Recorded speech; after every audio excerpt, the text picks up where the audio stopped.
আল্লাহ বলেন পৃথিবীর কোন চোখ আমাকে দেখে না, কিন্তু আমি সব চোখগুলোকে দেখি। তিনি দৃষ্টির আয়ত্তে নন, দৃষ্টি তার আয়ত্তে।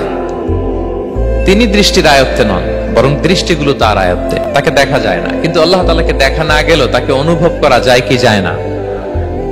আল্লাহ তাআলা বলেন তোমার অনুভূতি দিয়ে তুমি বুঝবে যে আমি তোমার বড্ড কাছে। নবী হে, আপনার উম্মতেরা যখন, আমার বান্দারা যখন আমার ব্যাপারে জিজ্ঞেস করে, আপনি বলুন ফাইন্নী করিব, আমি খুব কাছে।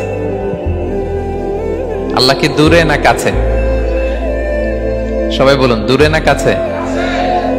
আল্লাহ বললেন আমার বান্দারা যখন জিজ্ঞেস করে আমার ব্যাপারে, আপনি বলুন আমি ফাইন্নী করিব, আমি কাছে। উজিবু দাওয়াতাদ দাঈ ইদা দাআন, কেউ যখন আমার কাছে দোয়া করে চায়, আমি তার ডাকে সাড়া দেই। তাহলে এই আয়াত থেকে বুঝলাম আল্লাহ তাআলা কাছে। এখানে তো আল্লাহ কেবল কাছে বলেছেন, আরেকটা আয়াতে আল্লাহ বলেছেন আমি সবচাইতে কাছে, আমার চাইতে কাছে তোমার কেউ হতে পারে না। ওয়া নাহনু আকরাবু ইলাইহি মিন হাবিলিল ওয়ারিদ।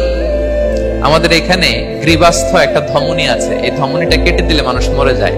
আল্লাহ বলে তোমার এই ধমনীর সাহারক তোমার যত কাছে, আমি আল্লাহ তোমার তার চাইতেও বেশি কাছে।